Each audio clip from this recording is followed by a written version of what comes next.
Praise the Lord. ഈ പ്രഭാതത്തിലെ ധ്യാനത്തിനായിട്ട് ലൂക്കോസിന്റെ സുവിശേഷം 18-ാം അധ്യായം അതിന്റെ 39-ാമത്തെ വാക്യം ഞാൻ വായിക്കുക.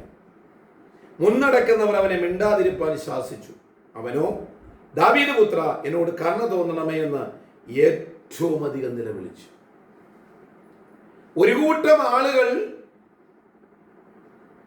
ഈ കുരുടനായ മനുഷ്യന്റെ കരച്ചിലിനെ നിർത്തുവാൻ ശ്രമിക്കുമ്പോൾ, ഒരു കൂട്ടം ആളുകൾ അവന്റെ നിലവിളിയെ നിർത്തുവാൻ ശ്രമിക്കുമ്പോൾ, അവർ പറയുന്ന വാക്കുകൾക്ക് വില കൊടുക്കാതെ അവന്റെ നിലവിളിയെ വർദ്ധിപ്പിക്കുന്ന ഒരു രംഗമാണ് നമുക്കിവിടെ കാണുന്നത്.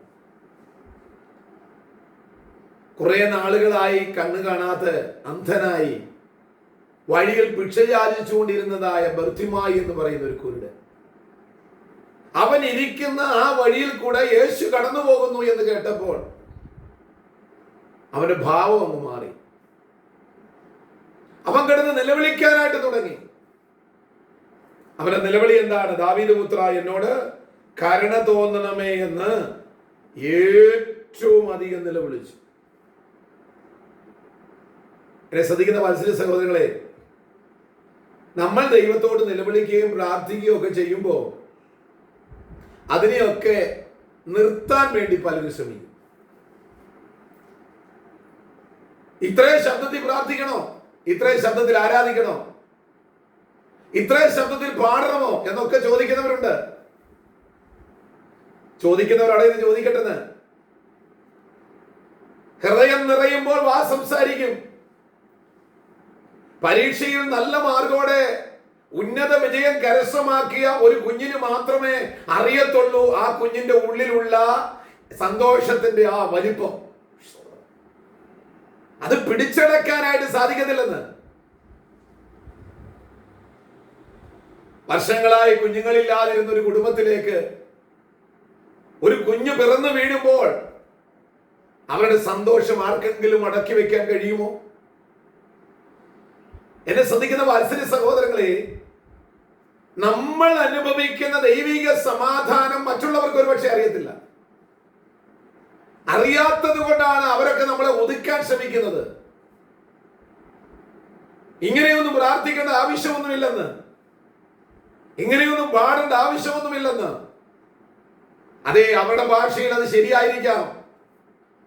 പക്ഷേ ഉള്ളുകൊണ്ട് ദൈവത്തെ അറിഞ്ഞൊരു ദൈവ പൈതലിന് അതേ അടങ്ങിയിരിക്കുവാൻ കഴിയത്തില്ല. ദൈവത്തിന് സ്തോത്രം. ഇസ്രായേൽ ജനം ചെങ്കടൽ കടന്ന് അപ്പുറത്ത് കടന്നപ്പോൾ മിരിയാമിന് അടങ്ങിയിരിക്കാൻ സാധിച്ചില്ല. പെൺകുട്ടിക്ക് അവൾ തപ്പെടുത്ത് പാട്ടുപാടി ആത്മാവിൽ അവൾ ദൈവത്തെ ആരാധിച്ചുവെങ്കിൽ ഇന്ന് പകൽക്കാലം ഈ വിശുദ്ധ ആരാധനയിൽ ഈ ഞായറാഴ്ചയുടെ പ്രഭാതത്തിൽ ദൈവത്തിന്റെ പരിശുദ്ധാത്മാവ് നമ്മെ ഓർപ്പിക്കുന്നത്, ആരൊക്കെ നിന്നെ ഒതുക്കി വെക്കാൻ ശ്രമിച്ചാലും ഉള്ളുകൊണ്ട് വിശ്വസിച്ച് ദൈവത്തെ ആരാധിക്കാൻ തുടങ്ങിയ ദൈവപൈതലെ, നമ്മുടെ ആരാധന നമ്മൾ നിർത്തരുത്, നമ്മുടെ പ്രാർത്ഥന നമ്മൾ നിർത്തരുത്. കാരണം ദാവീദ് പുത്ര, എന്നോട് കരുണ തോന്നണമേ എന്ന് ബർത്തിമായി അത്യുച്ചത്തിൽ നിലവിളിച്ചപ്പോൾ ആ നിലവിളി കേട്ട ഒരു കർത്താവ് ഉണ്ടായിരുന്നു അവിടെ. ദൈവത്തിന് സ്തോത്രം.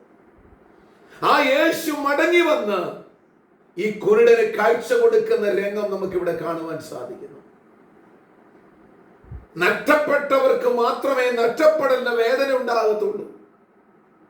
ആകയാൽ നമ്മൾ ഉള്ളിൽ പിടയുമ്പോൾ ആ പിടച്ചിലൊന്ന് മാറ്റുവാൻ മാനുഷിക കരങ്ങൾക്ക് കഴിയാതിരിക്കുമ്പോൾ, എന്നാൽ അതിന് കഴിയുന്ന ഒരുവനുണ്ട്, അത് യേശു കർത്താവാണെന്ന് മനസ്സിലായി കഴിഞ്ഞാൽ, സഹോദരങ്ങളെ, നിങ്ങൾ അടങ്ങിയിരിക്കരുത്. ഈ യേശു കർത്താവിനോട് നിലവിളിച്ചോണം. ആരൊക്കെ നിങ്ങളെ ആരാധനയ്ക്ക് പോകരുതെന്ന് പറഞ്ഞാലും, ആരൊക്കെ നിങ്ങളോട് പ്രാർത്ഥിക്കലെന്ന് പറഞ്ഞാലും,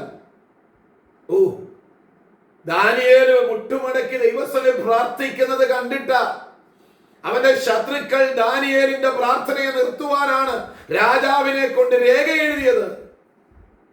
പക്ഷേ ആ രേഖയെ മാറ്റിമറിക്കുവാൻ ദാനിയേലിന്റെ പ്രാർത്ഥനയ്ക്ക് സാധിച്ചെങ്കിൽ, ഇന്ന് പകൽക്കാലം എന്നെ ശ്രദ്ധിക്കുന്ന സഹോദരങ്ങളെ, പരിശുദ്ധാത്മാവ് വിശുദ്ധ പകൽക്കാലം നിങ്ങളോട് ദൂതായി പറയാൻ പറയുന്നു, ആരൊക്കെ നിങ്ങളെ ഒതുക്കിയാലും ഒതുക്കാൻ ശ്രമിച്ചാലും അവരെയൊക്കെ ദൈവം ഒതുക്കുക തന്നെ ചെയ്യും.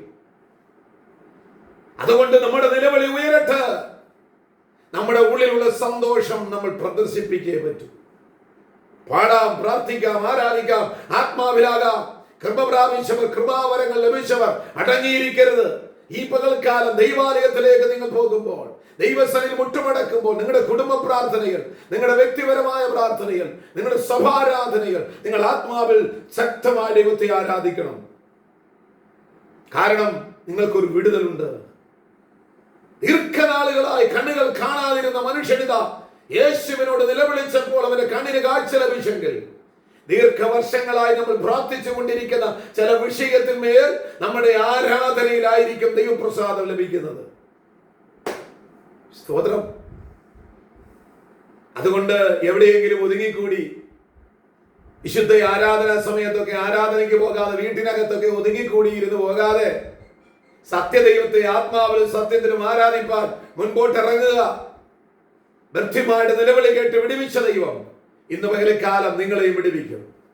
നിങ്ങളെ ആരെങ്കിലും ആരാധനയ്ക്ക് കടന്നു പോകുവാൻ കഴിയാത്ത നിലയിൽ നിങ്ങളെ തടയിട്ട് മാറ്റി നിർത്തിയിട്ടുണ്ടെങ്കിൽ ഇന്ന് പകൽക്കാലം ദൈവാത്മാവ് നിങ്ങളോട് പറയുന്നു, നിങ്ങളുടെ വിശ്വാസവും പ്രാർത്ഥനയും നിങ്ങളുടെ ആരാധനയും നിങ്ങൾ നിർത്താതെ നിങ്ങൾ മുൻപോട്ട് പോകുന്നുവെങ്കിൽ, നിങ്ങൾക്ക് തടസ്സമായി നിൽക്കുന്ന എല്ലാ ഫറവോനെയും ഇല്ലാതാക്കിയിട്ട് ചെങ്കടലിൽ കൂടെ നിങ്ങളെ അപ്പുറം കടത്തി എത്തിക്കേണ്ടടുത്ത് ദൈവം എത്തിക്കുക തന്നെ ചെയ്യും. ഈ പകൽക്കാലം ദൈവസന്നിധി സമർപ്പിച്ചുകൊണ്ട് ദൈവത്തെ ആരാധിക്കാൻ സമർപ്പിക്കുക. ഇവിടെ തുടർന്ന് വായിക്കുമ്പോൾ നമുക്കറിയാം, അധികമായി അവൻ നിലവിളിച്ചു. നമുക്കൊരു ശത്രു ഉണ്ടെന്ന് കണ്ടു കഴിഞ്ഞാൽ നമ്മൾ അധികമായിട്ട് ദൈവത്തോട് നിലവിളിച്ചു. സ്തോത്രം.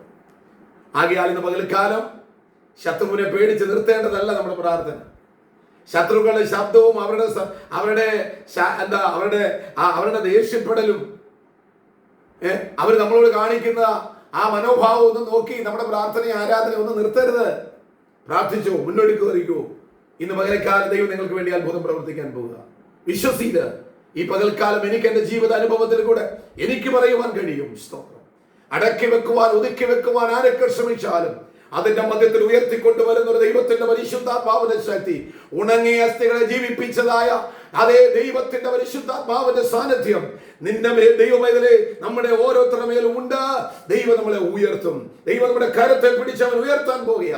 കഴുകന്മാരെ പോലെ ചിറകടിച്ച് പറന്നുറയുന്ന സകല ശത്രുക്കളുടെ മേലും അതേ പറന്നുയർന്ന് വട്ടമിട്ട് പറക്കത്തക്ക നിലയിൽ ആയുസ്സും ആരോഗ്യം നൽകി ദൈവം നമ്മെ, നമ്മുടെ തലമുറകളെയും മാനിക്കുന്ന സമയമുണ്ട്. ആ ദൈവത്തിന്റെ പാദപീഠത്തിൽ സമർപ്പിച്ചു കൊടുക്കുക. ദൈവം നിങ്ങളുടെ പ്രാർത്ഥനയ്ക്ക് മറുപടി തരും. നിങ്ങളുടെ ആരാധനയ്ക്ക് ഇന്നൊരു മറുപടി നൽകും. കണ്ണുനീരോട് നിങ്ങൾ വിതച്ചോ, ദൈവം നിങ്ങൾ ആർപ്പോടെ കൊയ്യുന്നൊരു സമയമുണ്ട്. ദൈവകരങ്ങളിൽ സമർപ്പിക്കുക. ഈ വിശുദ്ധ പകൽക്കാലം, ഈ വിശുദ്ധ ആരാധനാ ദിവസം എല്ലാവിധമായ സ്തുതിയും സ്തോത്രവും ബഹുമാനവും കർത്താവിന് അർപ്പിച്ചുകൊണ്ട് നമ്മൾ ആയിരിക്കുന്ന ഇടത്ത് ദൈവത്തെ ആരാധിക്കാം, ദൈവത്തിന് മഹത്വം കൊടുക്കാം, ദൈവത്തിന്റെ അത്ഭുതങ്ങളെ കാണാം. അതിനായി ദൈവത്തിന്റെ പരിശുദ്ധാത്മാവ് നമ്മെ ഓരോരുത്തരെയും സഹായിക്കട്ടെ എന്ന് ഓർപ്പിച്ചുകൊണ്ട് ഞാൻ നിങ്ങളെ ക്രിസ്തുവിന്റെ സ്നേഹത്തിൽ ഒരു നല്ല ആരാധനയിലേക്ക്, നല്ല കൂട്ടായ്മയിലേക്ക് ഞാൻ നിങ്ങളെ ക്ഷണിക്കുന്നു. കർത്താവ് നിങ്ങളെ സഹായിക്കട്ടെ. നിങ്ങളുടെ പ്രാർത്ഥനാ വിഷയങ്ങൾ എന്നെ അറിയിക്കുക. ഞാൻ നിങ്ങൾക്ക് വേണ്ടി പ്രാർത്ഥിക്കാം. ദൈവം നിങ്ങൾക്ക് വേണ്ടി അത്ഭുതം പ്രവർത്തിക്കും. താഴെ സ്ക്രീനിൽ കാണുന്ന എന്റെ നമ്പറിൽ നിങ്ങൾ വിളിക്കുക. ദൈവം നിങ്ങൾക്ക് വേണ്ടി പ്രവർത്തിക്കും. യഹോവ വിശ്വസ്തനത്രേ.